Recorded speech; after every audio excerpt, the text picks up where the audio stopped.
12 penerbangan di Syamsuddinur terdampak akibat kabut asap pekat. Akibat kabut asap, sejumlah sekolah undurkan jam masuk sekolah. Masyarakat dan Polda Kalimantan Selatan gelar sholat istisqa.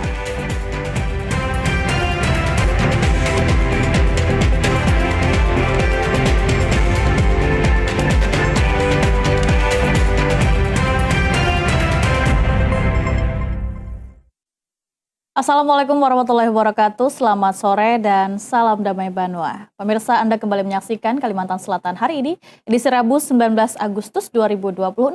Selama kurang lebih 60 menit ke depan, kami akan sampaikan rangkaian peristiwa dalam Kalimantan Selatan hari ini. Bersama saya Syarifah Nanas, inilah Kalimantan Selatan hari ini selengkapnya.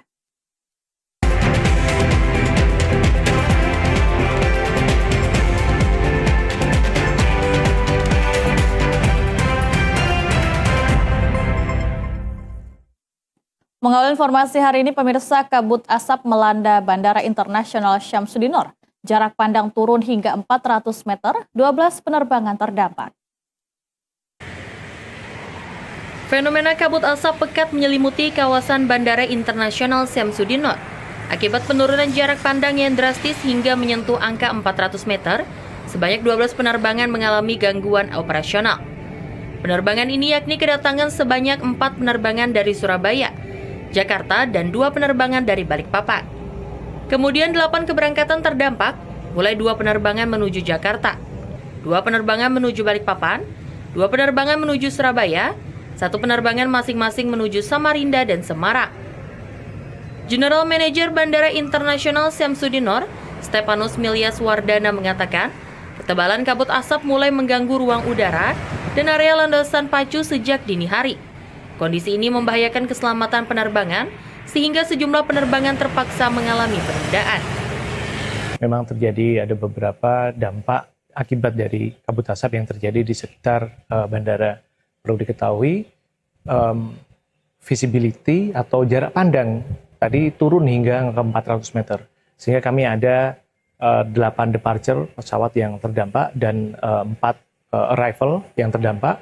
Sehingga total ada 12 penerbangan yang terdampak akibat dari adanya kabut asap di Bandara Syamsuddinur ini. Kemudian, namun itu sudah berangsur-angsur selesai di sekitar pukul 8:30 ketika matahari dan kabut asap sudah mulai berkurang. Penerbangan kembali normal ketika intensitas kabut asap menurun dari jarak pandang di atas 1.000 meter. Memasuki musim kabut asap, pihak manajemen bandara mengimbau calon penumpang menerapkan prinsip 3-2-1. Keberangkatan 3 jam sebelum terbang, check-in 2 jam sebelumnya, dan sudah berada di boarding gate 1 jam sebelum jadwal keberangkatan. Akibat kabut asap yang melanda kawasan Ring 1 Bandara Internasional Syamsuddinur, sedikitnya 7 penerbangan pagi tertunda keberangkatannya. Dari pantauan TVRI, semakin panasnya cuaca mengakibatkan kebakaran hutan dan lahan di kawasan sekitar Bandara Internasional Syamsuddinur. Pekatnya kabut asap akibat kebakaran hutan dan lahan ini mengakibatkan terjadinya penundaan keberangkatan penerbangan pagi. Beberapa penerbangan yang tertunda antara lain IU 639 jadwal keberangkatan pukul 6 WITA tujuan Jakarta, IW 1394 ETD jadwal keberangkatan 06.10 WITA tujuan Balikpapan, QG 483 ETD jadwal keberangkatan 06.10 WITA tujuan Jakarta, JT 543 ETD jadwal keberangkatan 06.50 WITA tujuan Semarang, GA 533 ETD jadwal keberangkatan 07 WITA tujuan Jakarta, dan JT 315 ETD jadwal keberangkatan 07.00 WITA tujuan Surabaya. General Manager Angkasa Pura I Bandara Syamsuddinur Stepanus Milyas Wardana menyampaikan, melalui rilis resminya semua penerbangan yang tertunda akhirnya bisa diterbangkan setelah menunggu kabut asap berkurang dan jarak pandang tidak lagi mengganggu penerbangan. Apabila termasuk penerbangan kedatangan yang tertunda mencapai 12 penerbangan, warga yang memanfaatkan penerbangan diimbau untuk selalu memperhatikan waktu penerbangan guna memudahkan koordinasi dalam layanan penerbangan, khususnya di Bandara Internasional Syamsuddinur. Akibat kabut asap pekat, sejumlah sekolah di wilayah Sukamara, Landasan Ulin Utara, Banjarbaru menerapkan kebijakan untuk memundurkan jam masuk sekolah. Kebijakan ini dilakukan untuk meminimalisir resiko siswa terdampak ISPA. Kabut asap pekat menyelimuti wilayah Sukamara, Landasan Ulin Utara, Banjarbaru. Kondisi ini menyebabkan jarak pandang terbatas dan mengganggu aktivitas belajar mengajar di sekolah. Beberapa sekolah menerapkan kebijakan untuk memundurkan jam masuk sekolah. Menurut Kepala SD Negeri 1 Landasan Ulin Utara Banjarbaru, Widodo, akibat kabut asap pekat yang terjadi sejak Rabu pagi, pihaknya telah mengumumkan lebih lanjut terkait proses belajar mengajar kepada orang tua siswa. Untuk sementara jam masuk sekolah diundur menjadi jam 8.30 WITA hingga jam 9 WITA, menyesuaikan kondisi pekatnya kabut asap. Kebijakan ini dilakukan untuk meminimalisir resiko siswa terdampak ISPA. Sementara menurut salah satu siswa, Dea Maulida, dirinya merasa khawatir akan kesehatan mereka sebagai dampak kabut asap yang terjadi, khususnya bagi mereka yang memiliki penyakit saluran pernapasan. Dari sekolah memberi kebijakan yang biasa masuk jam 7.30 dimasukkan jam 8.30 dan melihat situasi asap, kalau nanti asap masih pekat kami undur lagi. Tapi tetap turun aja ya gitu ya Pak ya? Tetap turun. Ada himbauan dari pengawas, ini situasional, kalau ada situasi darurat silahkan mengambil kebijakan masing-masing. Ini kan setiap sekolah kondisinya lain-lain, jadi mungkin kebijakannya lain-lain. Khawatir sih, takutnya kan nanti sakit, dan kalau kabut asap ini tuh kan yang punya penyakit sesak napas takutnya Kambuh. Iya, kambuh. Karena belajar kan asapnya masuk ke kelas, tapi nggak apa-apa tetap fokus belajar. Tetap aja ya. Hal serupa juga dilaksanakan di Sekolah PAUD IT Bina Insang. Menurut salah seorang pengajar, Rofiah, informasi jam mundur masuk sekolah disampaikan melalui grup sinergi sekolah. Untuk sementara waktu, jam belajar bersifat fleksibel dan tidak ditentukan pada jam tertentu, serta memberikan keringanan untuk siswa hadir ke sekolah. Kebijakan belajar tetap dilaksanakan dengan menyesuaikan kondisi udara dan kesehatan anak. Kami ada grup sinergi yang khusus untuk orang tua wali murid. Di situ kami memberitahukan bahwa hari ini karena sedang kabut asap tebal, maka dihimbau kepada orang tua murid agar anak-anak bisa belajar di rumah untuk sementara. Jadi nanti kalau sudah kabut asapnya tebal, anak-anak bisa turun ke sekolah. Tapi juga ada beberapa orang tua siswa yang mengizinkan anak-anak untuk hari ini belajar di rumah. Berarti mungkin ada yang Kebijakan penundaan jam masuk sekolah telah dilaporkan pihak sekolah kepada pihak pengawas. Dan selanjutnya pihak sekolah diberikan kewenangan mengeluarkan kebijakan yang bersifat kondisional. Kebijakan ini diharapkan dapat memberikan pelindungan bagi siswa. Dampak musim kemarau panjang serta maraknya musibah kebakaran hutan dan lahan kini kian dirasakan oleh masyarakat. Guna memohon diturunkannya hujan dan berakhirnya bencana kabut asap, masyarakat dan kepolisian di Kalimantan Selatan menggelar sholat istisqa serta doa bersama.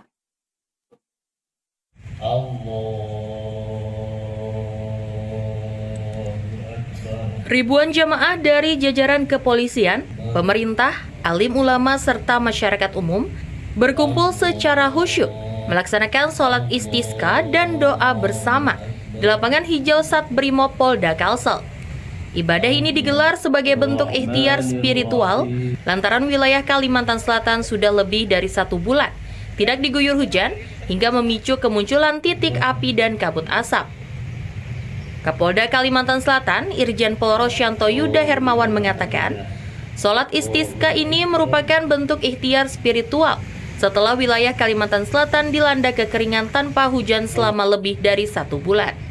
Tujuan dari kegiatan pada pagi hari ini, bagaimana kita ketahui, sudah 1 bulan lebih kita di Kalimantan Selatan ini tidak turun hujan, dan kita juga sudah mulai merasakan ada beberapa titik api yang asapnya mulai mengganggu kepada masyarakat dan kegiatan-kegiatan masyarakat.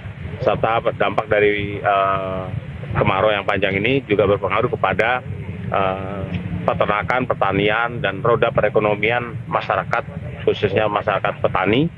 Kita berharap dengan doa istiqo, dengan sholat istiqo kita pada pagi hari ini, doa-doa kita ini dikabulkan Allah Subhanahu Wa Taala.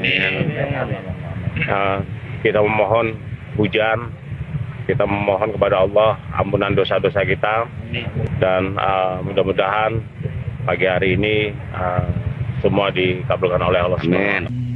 Salah seorang ulama, Kiai Haji Muhammad Mukri Yunus, mengatakan, sholat istisqa merupakan bentuk itiba atau meneladani sunnah Rasulullah saat menghadapi musibah kekeringan, di mana ikhtiar terbesar ditunjukkan untuk memohon ampunan atas dosa-dosa manusia serta mengharapkan keberkahan hujan.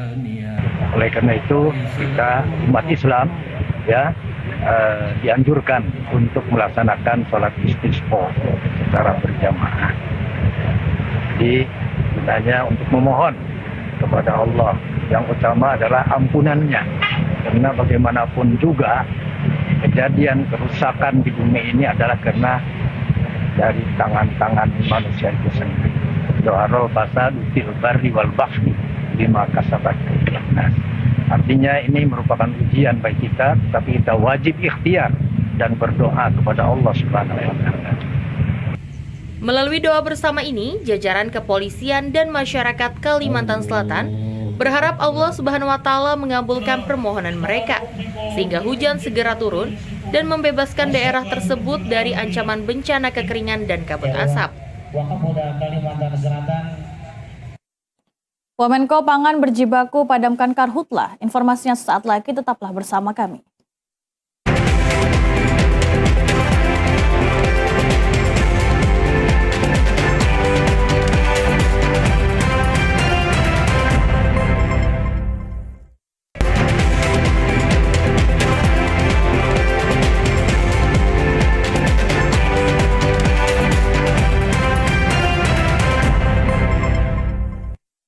Terima kasih Anda masih bersama kami di Kalimantan Selatan hari ini. Pemirsa, berjibaku bersama puluhan relawan, Wamenko Pangan Hanif Faisal Nurrafiq ikut turun padamkan karhutlah di Banjarbaru. Langkah ini diambil guna memastikan titik api tidak meluas ke kawasan pemukiman dan lahan produktif.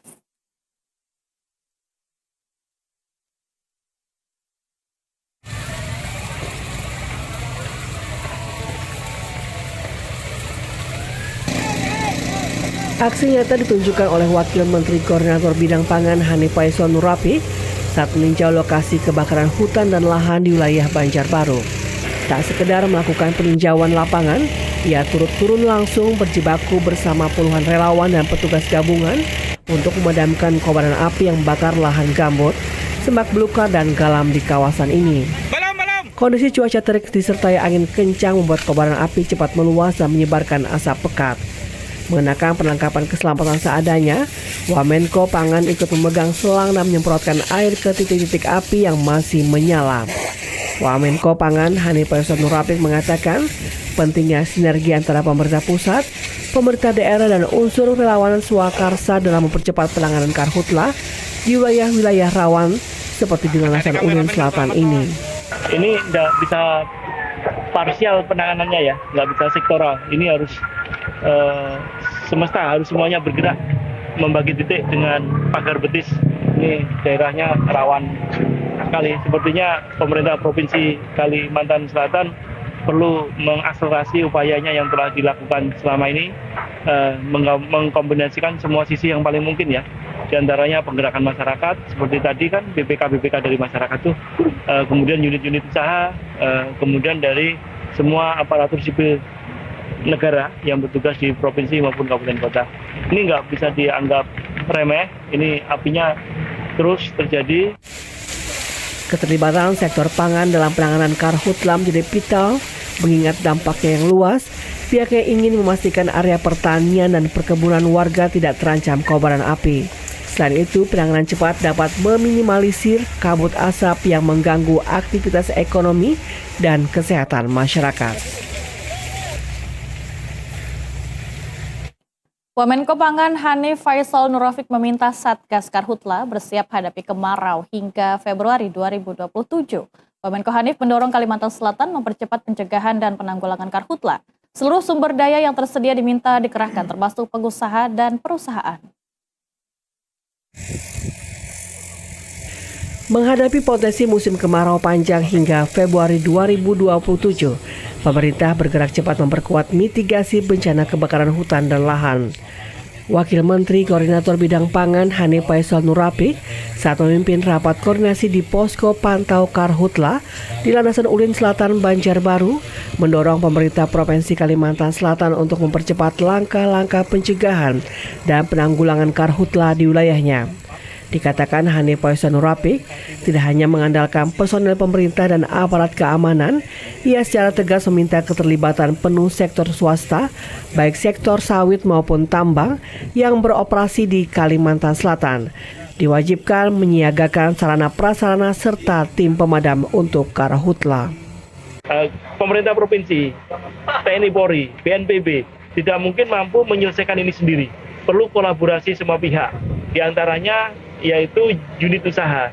Unit usaha Kalimantan Selatan cukup memiliki unit usaha yang kita pikir mampu berkolaborasi selama 7 bulan secara bergantian estafet kita untuk mendukung pemerintah provinsi dan seluruh pemerintah kabupaten kota di dalam rangka penanggulangan karhutlanya.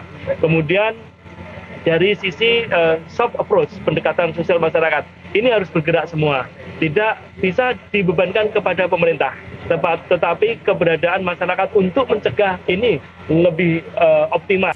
Kepala BPBD Kalimantan Selatan Roni Eka Saputra mengatakan, para petugas dari sektor usaha dan swasta ini nantinya akan membackup wilayah Ring 1 bandara.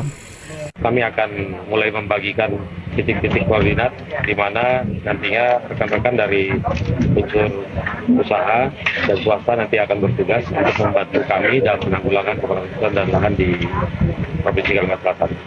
Memang saat ini kami prioritaskan untuk penanggulangan karhutla adalah di area Ring 1, yaitu area sekitar ring bandara.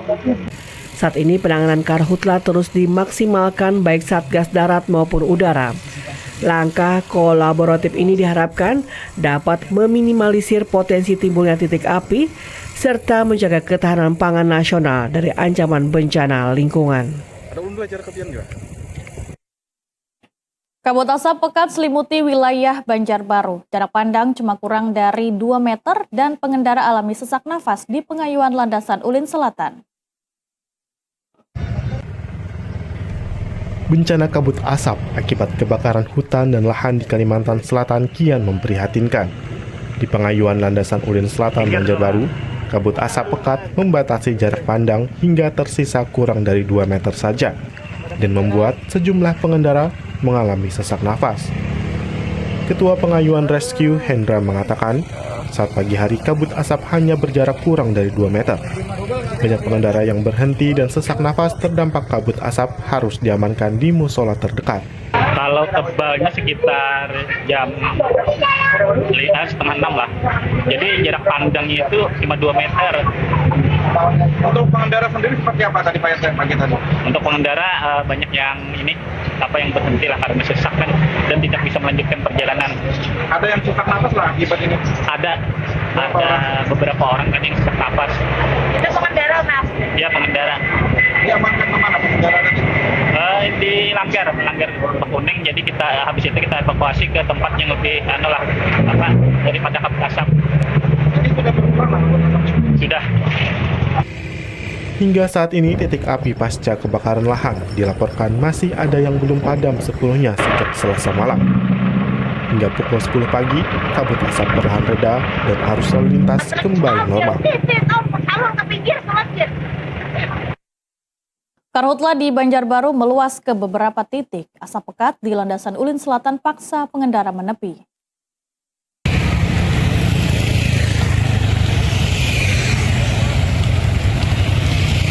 Kebakaran hutan dan lahan kembali melanda kawasan kota Banjarbaru. Kobaran api dilaporkan muncul di beberapa titik lokasi. Salah satu yang terparah terjadi di kawasan Kelurahan Landasan Ulin Selatan. Akibat karhutla, Asap tebal yang membumbung tinggi mengurangi jarak pandang para pengguna jalan secara drastis. Selain mengganggu penglihatan, kabut asap ini juga menyebabkan pernapasan terasa sesak dan mata perih bagi para pengendara, khususnya pengguna sepeda motor. Sejumlah pengendara motor dan mobil terlihat memilih menghentikan laju kendaraan mereka di bahu jalan untuk menunggu asap menipis sebelum melanjutkan perjalanan. Salah seorang pengendara, Sandi Surya Pratama, mengatakan terpaksa menepi karena jarak pandang yang sangat terbatas dan paparan asap yang tajam. Dari Bati mau ke rumah di Trikoran. Ini pas kabut asap ini kayak apa menurut kalian nih? Bikin sakit mata sama napas. Setiap hari lah ketika kalian lewat-lewat sini kayak ini kejadiannya. Sering. Oh, sudah rancak benar. Sementara, salah seorang petugas kebersihan Salasiah mengatakan kabut asap sangat mengganggu kerjaannya karena terganggu pada penglihatan dan pernapasan. Hanya aja bang. Hanya aja. Oke. Kira-kira jam 7:30 tadi mengganggu, mana kasak napas, tidak batuk-batuk pun ada. Menakoni ada masker lagi, ada air kata kita. Soalnya pada bisa napas gitu nah. Apa walau lagi kabut kayaknya tetap pegawaiannya lah. Tetap aja pegawai kami, soalnya tugas kami kan udah. Masyarakat dan pengguna jalan diimbau untuk selalu waspada, menyalakan lampu utama kendaraan saat menembus titik kabut asap. Bagi kendaraan roda 2 yang mengalami kendala jarak pandang, disarankan untuk memarkirkan kendaraan di area aman, jauh dari titik api hingga kondisi aman untuk dilintasi. Kabut bakar lahan, 3 anak diamankan. Informasinya saat lagi, tetaplah bersama kami.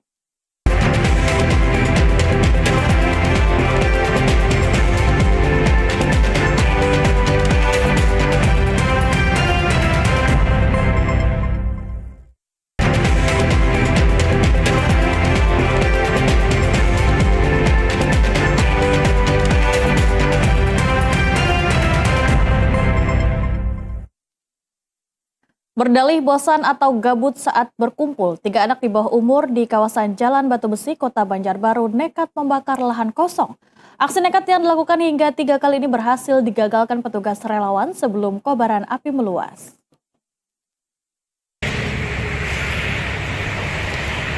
Aksi nekat dilakukan 3 anak di bawah umur di kawasan Jalan Batu Besi, Kota Banjarbaru.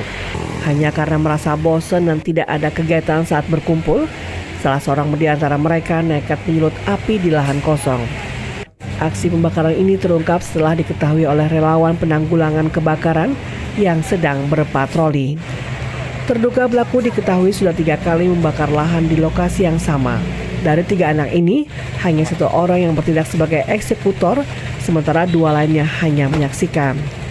Kanit Reskrim Polsek Liang Anggang Ibtu Isman Rizka Dani mengatakan, mengingat usia pelaku masih di bawah umur dan dampak kebakaran relatif kecil karena segera dipadamkan warga, pihaknya memutuskan tidak melanjutkan ke proses pidana berat. Ketiga anak diserahkan ke Dinas Sosial dan dititipkan di rumah singgah untuk pembinaan. Untuk perkara pembakaran lahan yang dilakukan oleh 3 orang anak di bawah umur, itu kemarin 1 orang anak yang melakukan pembakaran kita serahkan ke Dinas Sosial, kemudian dititipkan di rumah singgah Dinas Sosial. Itu memang benar kan mereka melakukan pembakaran atau seperti apa, Pak? Benar, cuma yang melakukan pembakaran cuma 1 orang. Di antara 3 itu yang 2 cuma melihat saja. Itu katanya alasannya apa, Pak? Karena gabut, tidak ada kerjaan, sambil nongkrong-nongkrong, kemudian dia bakar lahan. Dia melakukan pembakaran itu ada 3 kali. Yang ketiga kali itu ditangkap tangan. Yang ketiga kali itu ketahuan sama relawan yang memang bertugas di lokasi. Meski demikian, kepolisian mengingatkan ketiga anak agar tidak melakukan perbuatannya lagi. Pihaknya memastikan akan menindak tegas pelaku pembakar lahan. Polisi mengimbau masyarakat dan para orang tua agar lebih ketat mengawasi anak-anak mereka. Pembakaran lahan secara sembarangan sangat berbahaya karena kepulan asap dapat menyebabkan gangguan pernapasan serius seperti ispa bagi warga sekitar. Ditreskrimsus Polda Kalimantan Selatan berhasil mengungkap tindak pidana perdagangan bagian tubuh satwa dilindungi jenis terenggiling atau manis javanica. 2 tersangka diamankan dengan barang bukti membawa 64 kg sisik terenggiling. Jajaran Subdit 4 Tindak Pidana Tertentu Direktorat Reserse Kriminal Khusus atau Ditreskrimsus Polda Kalsel berhasil gagalkan tindak pidana perdagangan bagian tubuh satwa dilindungi jenis terenggiling atau manis javanica. 2 orang diamankan berinisial HJ dan P di salah satu kawasan perhotelan Kota Banjarmasin dengan barang bukti berupa 2 karung sisik terenggiling dengan berat total 64 kg. Pengungkapan ini bermula adanya informasi dugaan pemburuan, pengangkutan, serta perdagangan bagian tubuh satwa yang dilindungi. Petugas kemudian melakukan penyelidikan terhadap aktivitas yang diduga berkaitan dengan bagian tubuh satwa dilindungi tersebut. Setelah dilakukan penyelidikan, petugas mengetahui adanya pengangkutan terenggiling dari wilayah Kabupaten Hulu Sungai Utara menuju Banjarmasin. Dan pada tanggal 31 Juli 2026, petugas berhasil mengamankan 2 orang beserta barang bukti 60 kg sisik terenggiling, 1 buah mobil serta surat menyurat, dan 1 buah handphone genggam. Dilakukan pemeriksaan di kendaraan tersebut.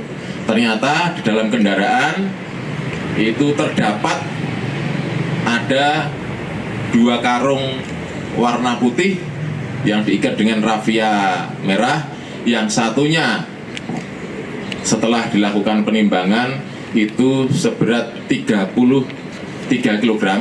Kemudian karung satunya 31 kg. Penyelidik juga mengamankan orang. Ada 2 orang yang saat itu diduga mengangkut barang-barang yang diduga sisik terenggiling tadi, yaitu saudara Haji dan saudara P. Setelah diamankan, kemudian memeriksa apa saja yang ada tentunya di badan, di kendaraan. Tadi kami mengamankan handphone, kemudian mengamankan surat ketetapan pajak terkait kendaraan. Tadi handphone tersebut ada komunikasi tentunya. Ini nanti akan didalami oleh teman-teman penyidik. Alurnya bagaimana? Berdasarkan hasil pemeriksaan dan identifikasi yang dilakukan oleh Balai Konservasi Sumber Daya Alam dan Ekosistem atau BKSDAE Kalimantan Selatan, barang bukti tersebut telah dipastikan merupakan sisik terenggiling jenis satwa yang dilindungi. Pihak BKSDAE juga mengapresiasi tindak tegas yang dilakukan pihak kepolisian. Kepada Kepolisian Daerah Kalimantan Selatan atas dedikasi dan kerja kerasnya dalam mengungkap peredaran sisik terenggiling. Jadi untuk mengungkap ini memang luar biasa, harus perlu kerja keras. Penegakan hukum dalam peredaran tumbuhan dan satwa liar ini sangat penting. Ini merupakan langkah nyata kita untuk menyelamatkan keanekaragaman hayati kita yang terancam punah. Kasus tindak pidana perdagangan satwa dilindungi ini masih terus dikembangkan. 2 tersangka terancam penjara paling lama 11 tahun dan atau denda paling banyak 2 miliar rupiah. Pemirsa, berikut kita ikuti laporan informasi lalu lintas dari 13 kabupaten kota di Kalimantan Selatan, kerjasama TVRI dengan Direktorat Lalu Lintas Polda Kalimantan Selatan. Laporan hari ini disampaikan Bribda Amalia Husna Ummu Khair dari Satlantas Polres Tanah Bumbu. Assalamualaikum warahmatullahi wabarakatuh. Selamat pagi, Polantas Benma, presisi, modern dekat dan bersahabat. Dengan saya Bribda Amalia Husna Ummu Khair, anggota Satuan Lalu Lintas Polres Tanah Bumbu. Pada hari ini Rabu 19 Agustus 2026, pada saat ini saya berada di Jalan Bayangkara di depan Mapolres Polres Tanah Bumbu melaporkan situasi arus lalu lintas pada pagi hari ini terpantau ramai, lancar, aman dan terkendali.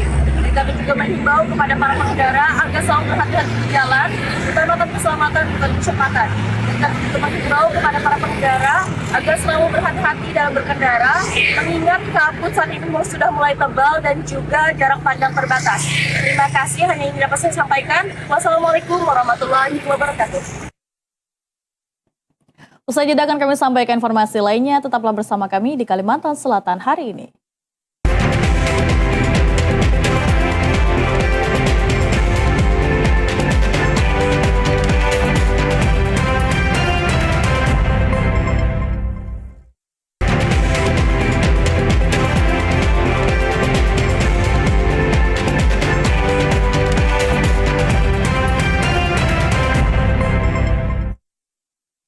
Terima kasih Anda masih bersama kami di Kalimantan Selatan hari ini.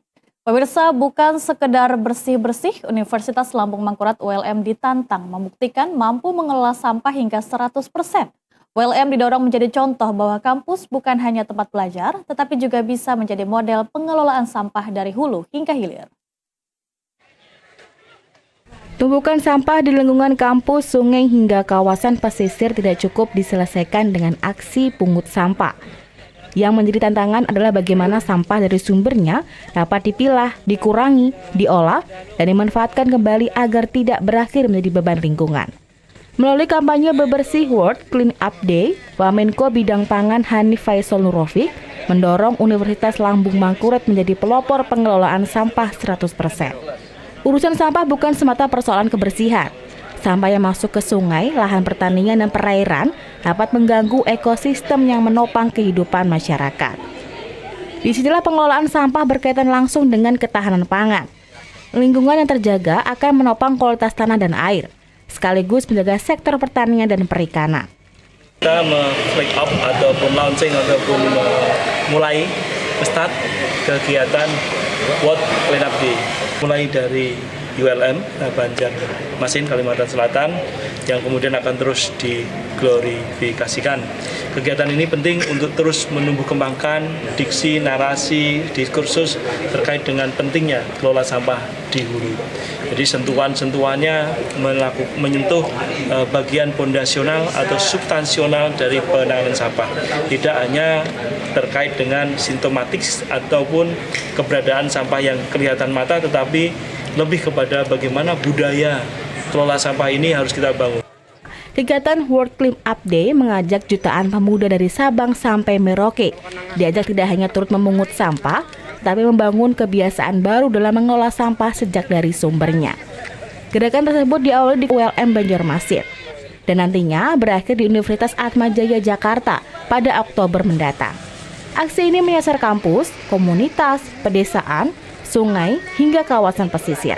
Kegiatan hari ini kita melakukan launching kampanye World Clean Up Day Indonesia yang bertepatan ada di Unlam di Kota Banjarmasin. Hadiri sama teman-teman dari berbagai macam fakultas di Unlam. Untuk dan hari ini ada sekitar 500 hingga 600 orang yang ikut melakukan kegiatan bebersih di sekitaran Unlam. Kemudian ada melakukan aksi penolakan ekoenzim untuk sungai-sungai kecil di sekitar Unlam dan juga melakukan edukasi pemilahan sampah. ULM berkomitmen siap menjadi kampus sebagai titik awal perubahan, bukan hanya membangun kesadaran mahasiswa, tetapi juga mendorong sistem pengelolaan sampah yang bisa diukur dan diterapkan dalam kehidupan kampus sehari-hari. Melalui pembentukan unit kegiatan mahasiswa, komitmen tersebut akan dapat dipenuhi. Targetnya bukan sekedar lingkungan yang terlihat bersih, melainkan terbentuknya sistem dan kebiasaan baru.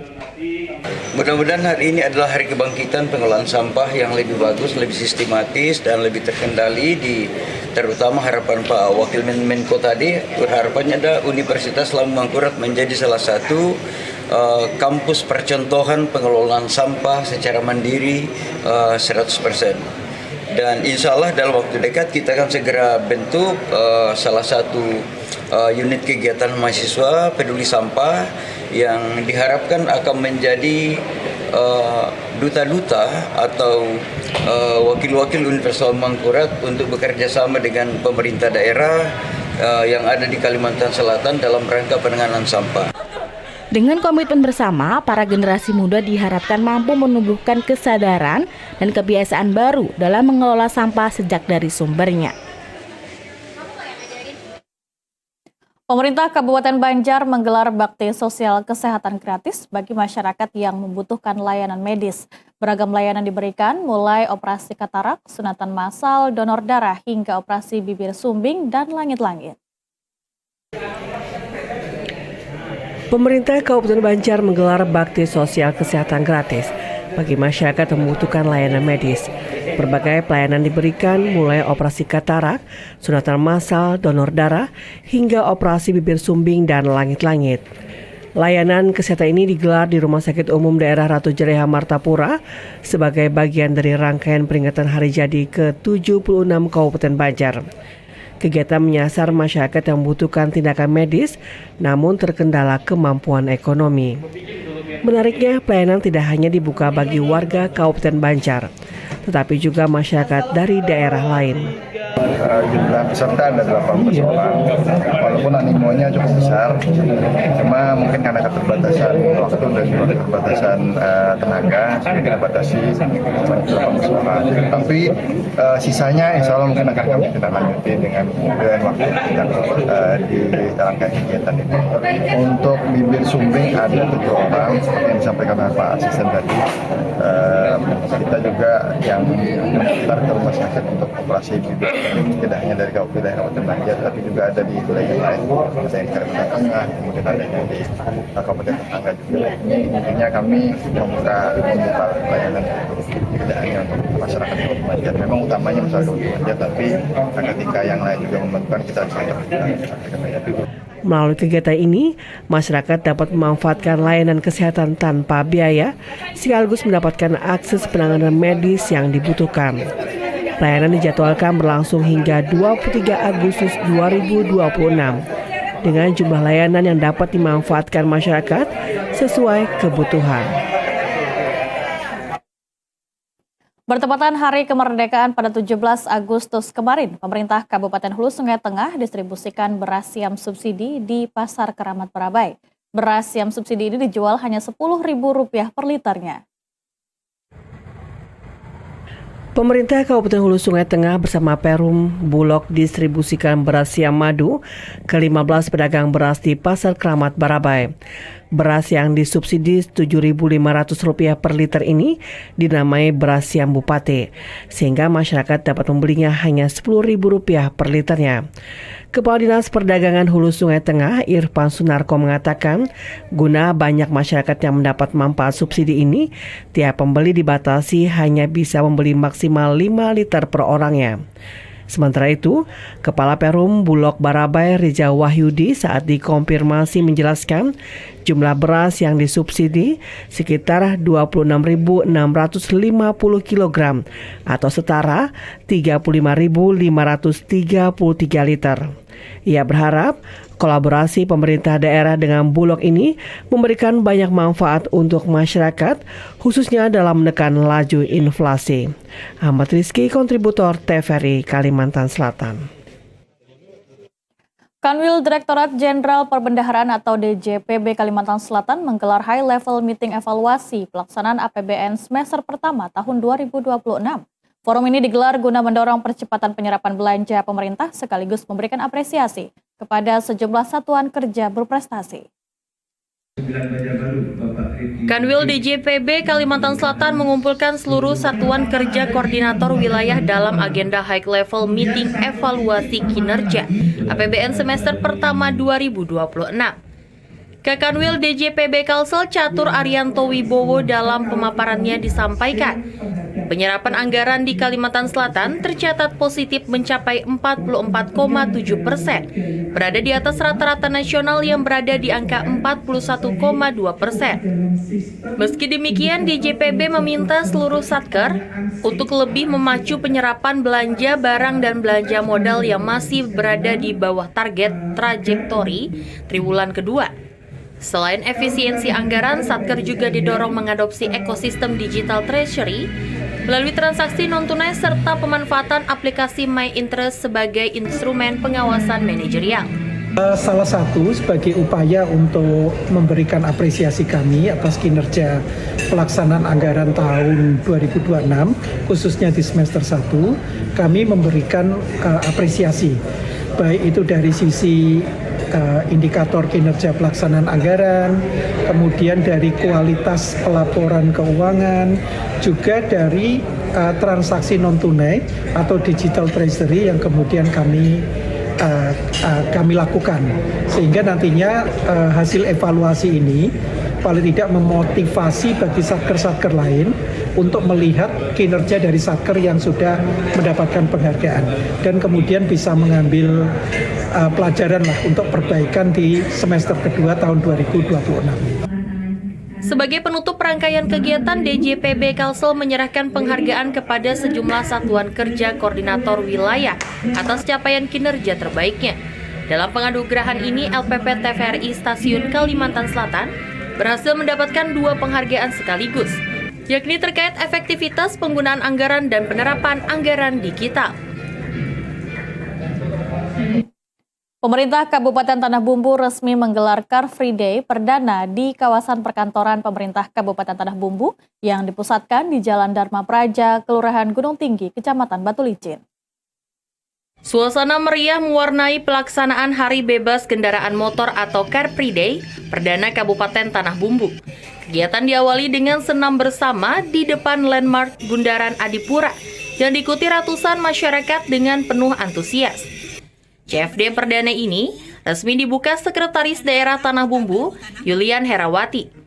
Aksi ini sebagai wadah masyarakat untuk berolahraga dan bersosialisasi dalam mewujudkan lingkungan yang sehat dan bersih. Rangkaian CFD ini bukan sekedar olahraga, tapi juga menghadirkan pasar murah, aksi edukasi pilah sampah oleh Zulfikars, pelayanan donor darah, hingga bazar jajanan UMKM lokal guna mendorong perekonomian masyarakat. Salah satu tujuannya kita ingin memberikan fasilitas untuk masyarakat untuk berkreasi, berolahraga, dan salah satunya juga UMKM bisa memasarkan produknya di sini. Yang selanjutnya itu adalah satu indikator penilaian untuk kota sehat. Insya Allah berlanjut, tapi tidak tiap minggu. Warga berharap kegiatan CFD dapat terus dilaksanakan secara rutin dan berkelanjutan sebagai ruang publik yang nyaman dan ramah bagi seluruh elemen masyarakat. Ya, untuk kami masyarakat antusiasnya sih luar biasa dengan adanya event kayak gini. Ya semoga kedepannya kayak bulan berikutnya adalah setiap bulan event-event yang diadakan diselenggarakan setiap bulan lah minimal. Terpisah, Bupati Andi Rudi Latif mendorong pemanfaatan ruang publik sebagai bagian dari upaya membangun aktivitas masyarakat yang sehat, sekaligus membuka peluang ekonomi bagi pelaku usaha lokal. Hakim TVRI Kalimantan Selatan. Peringatan Maulid Nabi Muhammad SAW tak selalu harus berlangsung dalam suasana formal. Momentum Maulid dikemas lebih hangat dan dekat dengan jamaah. Salah satunya dengan menghadirkan Ustadz Maulana yang dikenal memiliki gaya dakwah komunikatif dan mampu menghidupkan suasana. Pilihan ini bukan sekedar menghadirkan penceramah, melainkan upaya memberikan warna berbeda agar pesan Maulid lebih mudah diterima dan diingat. Sejak rangkaian acara dimulai, suasana hikmat terasa. Jamaah bersama-sama melantunkan salawat dan mengikuti pembacaan ayat suci Al-Quran sebelum kemudian mendengarkan tausiah Ustadz Maulana. Ingin dibangun dalam peringatan ini bukan hanya suasana religius. Maulid menjadi ruang untuk berkumpul, berbincang, dan mengingat kembali teladan Rasulullah Shallallahu Alaihi Wasallam dalam kehidupan sehari-hari, serta mengajak jemaah untuk terus mengikuti kegiatan majelis karena memiliki banyak manfaat. Kehadiran Ustadz Maulana ini memberikan dinamika tersendiri. Pesan-pesan keagamaan disampaikan dengan gaya ringan, komunikatif, namun tetap menyentuh substansi keteladanan Rasulullah. Jemaah diajak melihat Maulid bukan hanya sebagai momentum mengenang kelahiran Nabi, tetapi sebagai pengingat untuk memperbaiki akhlak, mulai dari cara berbicara, memperlakukan keluarga, menghormati orang lain, hingga membangun kepedulian terhadap sesama. Di tengah kehidupan masyarakat yang semakin dinamis, momentum seperti ini menjadi ruang untuk berhenti sejenak dan merefleksikan kembali nilai-nilai kebaikan. Maulid Nabi SAW berserta anak-anak tahfiz Miftah Firdausi. Alhamdulillah. Kenapa jadi mendatangkan Ustadz Maulana? Karena membedakan nuansa-nuansa baru ya, menghibur terutama anak-anak tahfiz kita. Ya, insya Allah ya anak-anak tahfiz kita bisa mengikuti jejak-jejak beliau. Semoga Allah melindungi dan memberikan berkah kepada anak-anak tahfiz Miftah Firdausi. Bukan hanya salawat yang diperbanyak, tetapi juga silaturahmi yang dihidupkan, serta menghadirkan anak-anak yatim dan tahfiz Al-Quran Miftah Firdausi. Dari salawat dan tausiah, ada pesan yang ingin dibawa pulang oleh setiap jemaah, yakni manfaat dalam melaksanakan majelis. Pemirsa, berikut perakiraan cuaca esok Kamis 20 Agustus 2026. Informasinya akan disampaikan Perakirawan Uli Mahanani dari Stasiun Meteorologi Syamsudinor, Banjarmasin. Halo Sobat Cuaca, jumpa lagi dalam update perakiraan cuaca wilayah Kalimantan Selatan yang berlaku untuk esok hari Kamis 20 Agustus 2026 bersama saya Uli Manani, Perakirawan Stasiun Meteorologi Syamsudinor, Banjarmasin. Sobat Cuaca, berikut ini perakiraan angin di lapisan 3000 feet untuk esok hari di wilayah Kalimantan Selatan dominan bertiup dari arah timur dengan kecepatan 8 hingga 30 knot. Kondisi cuaca secara umum di wilayah Kalimantan Selatan untuk esok hari. Angin diperkirakan dominan bertiup dari arah utara hingga tenggara dengan kecepatan 6 hingga 23 km per jam. Untuk suhu udara diperkirakan berkisar antara 22 hingga 36 derajat Celcius dan nilai kelembapan udara berkisar antara 34 hingga 94%. Selanjutnya, untuk perakiraan cuaca pada dini hari, terdapat potensi kabut asap tebal di wilayah Banjarmasin, Banjarbaru, Kabupaten Banjar, Tapin, Barito, Kuala. Sedangkan wilayah lainnya diperkirakan cerah berawan. Untuk pagi hari, cuaca diperkirakan cerah hingga cerah berawan di seluruh wilayah kota dan kabupaten di Kalimantan Selatan. Pada siang hingga sore hari, cuaca diperkirakan cerah berawan di seluruh wilayah Kalimantan Selatan. Dan kondisi cerah berawan diperkirakan masih berlangsung hingga pada malam hari. Sobat Cuaca, berikut ini adalah informasi perakiraan tinggi gelombang bagi Sobat Cuaca yang beraktivitas di laut untuk esok hari. Tinggi gelombang di wilayah perairan Banjarmasin, perairan Tanah Laut, perairan Kota Baru, dan Tanah Bumbu masuk dalam kategori sedang, yaitu berkisar antara 1,25 hingga 2,5 meter, sehingga perlu diwaspadai bagi perahu nelayan, kapal tongkang, dan kapal feri terhadap potensi gelombang tinggi yang dapat mencapai 2,5 meter di wilayah perairan tersebut. Baiklah Sobat Cuaca, kita beralih ke informasi tingkat intensitas api kebakaran hutan dan lahan. Untuk esok hari secara umum di wilayah Kalimantan Selatan masih berada pada kategori sangat tinggi sehingga api akan cukup sulit untuk dikendalikan atau dipadamkan apabila terjadi kebakaran hutan dan lahan. Kami menghimbau kepada masyarakat Kalimantan Selatan untuk tidak membuang puntung rokok dan membakar sampah secara sembarangan, menghindari praktek pembukaan lahan dengan cara dibakar, menggunakan masker, mengurangi aktivitas di luar ruangan, serta berhati-hati berkendara saat terjadi kabut asap. Demikian update perakiraan cuaca wilayah Kalimantan Selatan yang dapat kami sampaikan. Untuk informasi lebih lengkap, Sobat Cuaca dapat mengakses aplikasi Info BMKG atau juga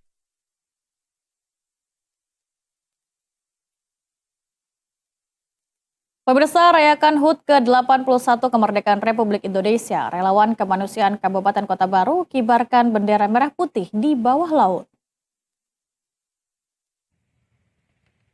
Pengibaran bendera pada HUT ke-81 Kemerdekaan Republik Indonesia tidak hanya berlangsung di lapangan upacara, tapi juga di bawah laut. Aksi ini dilakukan 3 orang penyelam yang mewakili relawan kemanusiaan Kabupaten Kota Baru di perairan Pantai Gendambaan. Bendera merah putih berukuran 1 x 2 meter dikibarkan di kedalaman kira-kira 7 meter. Meski kondisi air sedang kurang jernih, namun semangat untuk ikut merayakan HUT kemerdekaan tetap menyala. Selain itu juga ada misi lain, yakni memantau kondisi terumbu karang. Aksi ini menjadi bentuk kepedulian terhadap kelestarian alam bawah laut, khususnya di perairan Pantai Gendambaan. Jadi merasa terpanggil kita untuk memperingati HUT RI dan mendukung kegiatan pemerintah dan bangsa negara Indonesia dalam memperingati HUT RI ke-81. Yang kedua, merasa terpanggil untuk melihat sejauh mana potensi wisata di Gedambaan, khususnya wisata bawah air, terkait dengan terumbu karangnya, seberapa parah kerusakan dan bagaimana. Nanti dari relawan Kota Baru dan bersama dengan perusahaan menyampaikan ke Dinas Pariwisata untuk perbaikan terumbu karang, sehingga ketika terumbu karang itu bagus, menopang kehidupan pendapatan masyarakat sekitar pariwisata. Dengan jarak pandang sangat terbatas di bawah laut, prosesi pengibaran bendera yang memakan waktu tidak lebih dari 15 menit berjalan lancar. Dari Kota Baru, Fitri, kontributor TVRI Kalimantan Selatan. Semarang HUT ke-81 kemerdekaan Republik Indonesia telah berlangsung di Kabupaten Hulu Sungai Selatan. Kegiatan diisi karnaval kemerdekaan yang masing-masing peserta menampilkan kostum dan properti dari barang bekas.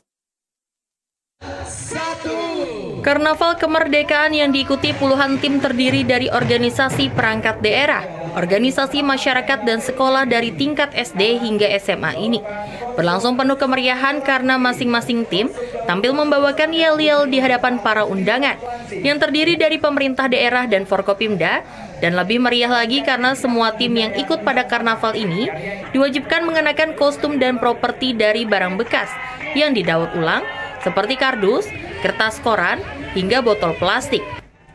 Bupati Hulu Sungai Selatan Syafruddin Nur menyampaikan, karnaval ini salah satu bukti kecintaan terhadap bangsa Indonesia dan sebagai sarana untuk mengenang jasa para pahlawan dalam merebut kemerdekaan. Dan sudah sewajarnya kita dan wajib bagi kita memperingati 17 Agustus Hari Kemerdekaan ini, yang mana kemerdekaan dulu diraih tidak mudah oleh bangsa kita Indonesia. Maka dari itu kita selalu menanamkan cinta tanah air. Namanya kreatif semua untuk lomba tahun ini. Mudah-mudahan harapan kami sebagai ketua kakak, mudahan kegiatan seperti ini memacu untuk khususnya anak muda dan remaja untuk membangun jiwa nasionalisme dan juga kreativitas. Karnaval kemerdekaan yang rutin dilaksanakan setiap bulan Agustus ini telah diminati banyak masyarakat dari berbagai kalangan untuk mengikutinya. Selain ajang untuk menampilkan kreativitas, para peserta juga bisa memaknai jiwa patriot para pejuang untuk diteladani bersama. Semoga di kemerdekaan semakin berkembang dan Selatan bisa menjadi kota yang baik, lebih maju dan Karnaval yang titik start dimulai dari halaman pendopo Bupati, lalu peserta berjalan kaki melintasi beberapa ruas jalan di pusat kota Kandangan ini. Ada beberapa kategori yang dilombakan, seperti yel-yel, kekompakan, atraksi dan barisan serta busana dari barang bekas. Iwan Sanusi, TVRI Kalimantan Selatan. Informasi tadi sekaligus menutup perjumpaan kita. Demikian Kalimantan Selatan hari ini. Saya Syarifah Nanas, wakil kerabat kerja yang bertugas, pamit undur diri dari hadapan Anda. Wassalamualaikum warahmatullahi wabarakatuh. Selamat sore dan salam damai Banua.